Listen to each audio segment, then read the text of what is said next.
स्वागत है आपका वाटनी वाला में। आज हम डिस्कस करेंगे fluid mosaic model of plasma membrane. Previous video में हमने डिस्कस किए थे different models of different scientist जो उन्होंने प्रपोज किए थे to explain the structure of cell membrane. तो अगर हम फ्लूइड-बुज़ेक मॉडल की बात करें तो ये फ्लूइड-बुज़ेक मॉडल मोस्ट एक्सेप्टेबल मॉडल है सेल मेम्ब्रेन का। ये मॉडल प्रपोज किया था सिंगर एंड निकोलसन ने 1972 के अंदर। According to this model, cell membrane composed of lipid bilayer in which protein are floating. कि सेल मेम्ब्रेन के अंदर एक्चुअली क्या है, लिपिड बाइलेयर होती है और उसके अंदर प्रोटीन जो है वो मोज़ेक पैटर्न के साथ अरेंज होती है, वो उसके ऊपर क्या होती है, लगी होती है। तो ये हमारे पास क्या फ्लूइड मोज़ेक मॉडल का एक डायग्राम है। अच्छा, इसमें हमारे पास तीन चीजें हैं जो हमने कंपोजिशन के अंदर भी डिस्कस की थी कि सेल मेम्ब्रेन के अंदर लिपिड होगी, प्रोटीन होगी और कार्बोहाइड्रेट्स होंगे। तो अब से इसके बाद इस वीडियो में हम इन्हीं चीजों को क्या करेंगे, डिटेल के साथ डिस्कस करेंगे। और सबसे पहले हम बात करेंगे फास्फोलिपिड की। तो ये देखिए, ये आप देख सकते हैं, ये लिपिड बाइलेयर है और दो तरह की प्रोटीन, एक जो है वो सरफेस के ऊपर लगी हुई है और दूसरी जो प्रोटीन है जिसको हम आगे जाके इंटीग्रल प्रोटीन बोलेंगे या इंट्रिंसिक प्रोटीन बोलेंगे, वो मेम्ब्रेन के अंदर एम्बेडेड है। अगर हम बात करें लिपिड की, तो लिपिड के अंदर जो मोस्ट कॉमन लिपिड होती है जो सेल मेम्ब्रेन के अंदर होती है, वो होती है फास्फोलिपिड। अब फास्फोलिपिड क्या है? फास्फोलिपिड एक कंजुगेटेड लिपिड है जिसमें तीन चीजें होती हैं। एक होगा ग्लाइसरॉल, इसके अंदर दो फैटी एसिड होंगे और एक क्या होगा, फास्फेट ग्रुप। ये चीजें इंशाल्लाह हम बायोमोलिक्यूल के अंदर भी डिस्कस करेंगे। ये तीन चीजें फास्फोलिपिड में होती है। अगर हम इसका स्ट्रक्चर ड्रा करें तो एक्चुअली ग्लाइसरॉल क्या है, हमारे पास डाइहाइड्रोक्सी प्रोपेन है, ट्राइहाइड्रोक्सी प्रोपेन। ये एक स्ट्रक्चर है किसका, ग्लाइसरॉल का। ट्राइहाइड्रोक्सी प्रोपेन का मतलब ये है कि तीन हाइड्रोक्सिल ग्रुप लगे हुए हैं और चूंकि तीन कार्बन, तो तीन कार्बन वाले कंपाउंड को हम प्रोपेन बोलते हैं। अब अगर यहां हम क्या लगा दें, फैटी एसिड लगा दें, तो ये फैटी एसिड का फार्मूला है R1। क्योंकि फैटी एसिड 1 है तो हमने R1 कह दिया और R1 से फार्मूला दिया है कि इसके साथ एक लॉन्ग चेन ऑफ हाइड्रोकार्बन लगी हुई है। दूसरा हम लगा देते हैं और ये हो गया दूसरा फैटी एसिड। अब इस ग्लाइसरॉल यानी जो कि अल्कोहल है, इसका OH और फैटी एसिड का OH आपस में क्या करेंगे, बॉन्ड। और बॉन्ड कौन सा बनेगा, ये बॉन्ड बनेगा ईस्टर बॉन्ड। याद रखिएगा, जब अल्कोहल के OH और कार्बोक्सिलिक एसिड के OH के ग्रुप के दरमियान जब बॉन्ड बने तो ऐसे बॉन्ड को हम बोलते हैं ईस्टर बॉन्ड। तो ये बॉन्ड है, ये बनने जा रहे हैं, वाटर रिमूव होगा और ये बॉन्ड बन जाएगा।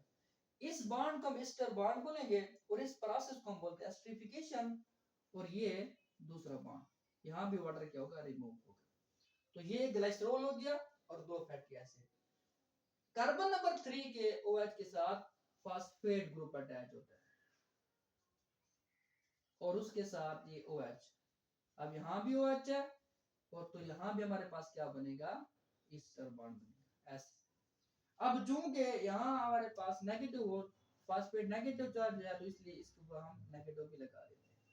अब ये एक स्ट्रक्चर है किसका, फास्फोलिपिड का, जिसमें ग्लाइसरॉल मॉलिक्यूल है, दो फैटी एसिड है और एक फास्फेट ग्रुप है। अब हमने कैसे बनाया हुआ है स्ट्रक्चर, हमने ऐसा बनाया हुआ है, ये इसको हम हेड बोलते हैं और इसको हम कहते हैं कि ये फास्फोलिपिड की दो टेल है। अब हेड जो होता है ये पोलर होता है और इसलिए इसको हम क्या बोलते हैं, ये हाइड्रोफिलिक है। अब हाइड्रोफिलिक इसलिए है कि यहाँ जो हेड चीज बनती है वो ये फास्फेट और ये ग्लाइसरॉल, ये सारा इसके साथ क्या बन जाता है, हेड। और टेल कौन सी बनते हैं, ये जो हमारे पास लॉन्ग हाइड्रोकार्बन की टेल होते हैं ये। तो अब चूंकि दो फैटी एसिड अटैच हैं और उनके साथ दो लॉन्ग हाइड्रोकार्बन की टेल होगी, तो यहाँ भी ये देख रहे हैं, ये हमारे पास लॉन्ग हाइड्रोकार्बन की टेल है और जो हेड बना रहा है वो फास्फेट है और चूंकि फास्फेट के ऊपर नेगेटिव चार्ज है तो इसलिए ये पोलर होगा हेड, और ये क्या होगा हाइड्रोफिलिक। जबकि जो दो टेल होती है वो क्या होती है, वो हाइड्रोफोबिक होती है। तो ये वो फास्फोलिपिड है जो सेल मेम्ब्रेन के अंदर पाई जाती है। अच्छा, अब फास्फोलिपिड्स की भी बहुत सारी टाइप्स है। यहाँ अगर हम बना दें फास्फेट किस लगा, हम यहाँ X लगा दें, X ग्रुप लगा दें, अब इस X के साथ कोई भी कंपाउंड आके अटैच हो सकता है। अब अगर हम यहाँ X की जगह लगा दें कोलीन, और कोलीन जो है ये एक नाइट्रोजनस बेस है जो डीएनए के अंदर तो इस्तेमाल नहीं होती लेकिन एक नाइट्रोजनस बेस है। अगर X की जगह अगर हम कोलीन लगा दें तो ये होगा तो फास्फोलिपिड, लेकिन ये फास्फोलिपिड की एक टाइप होगी जिसको हम क्या बोलेंगे, लेसिथिन। याद रखिएगा लेसिथिन जो है ये मोस्ट कॉमन टाइप है फास्फोलिपिड्स की, और सेल मेम्ब्रेन के अंदर भी फास्फोलिपिड की ही लेसिथिन टाइप होती है। ये लंग्स के अंदर जो एल्वियोलाई होती है उसके ऊपर भी लेसिथिन लगी होती है। तो लिपिड्स के अंदर जो मेन और इंपॉर्टेंट कंपोनेंट है वो किसका है, फास्फोलिपिड का है। दूसरा जो है वो है कोलेस्ट्रॉल। कोलेस्ट्रॉल भी एक इंपॉर्टेंट रोल प्ले करता है सेल मेम्ब्रेन के अंदर। एक्चुअली ये सेल मेम्ब्रेन की फ्लूइडिटी को मेंटेन करता है। सेल ये हम आगे डिस्कस करेंगे कि सेल मेम्ब्रेन की फ्लूइडिटी क्या होती है और कैसे होती है और क्यों होती है। बहरहाल कोलेस्ट्रॉल का ये काम है कि ये सेल मेम्ब्रेन की इंटीग्रिटी को मेंटेन करता है, ये उसकी फ्लूइडिटी को मेंटेन करता है। अच्छा, ये जो कोलेस्ट्रॉल है ये प्रोकैरियोट्स की सेल मेम्ब्रेन के अंदर नहीं होगा।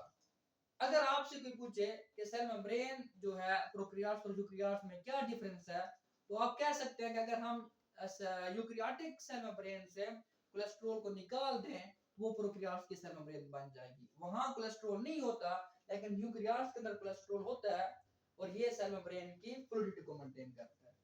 ये सेल मेम्ब्रेन की फ्लूइडिटी को मेंटेन करता है बाय इंटीग्रेटिंग देयर स्ट्रक्चर। तो फ्लूइड मोज़ेक मॉडल के अंदर जो पहली चीज थी फास्फोलिपिड लिपिड, उसको हमने डिस्कस कर लिया। नेक्स्ट वीडियो में हम प्रोटीन और कार्बोहाइड्रेट्स की बात करेंगे। बहुत शुक्रिया।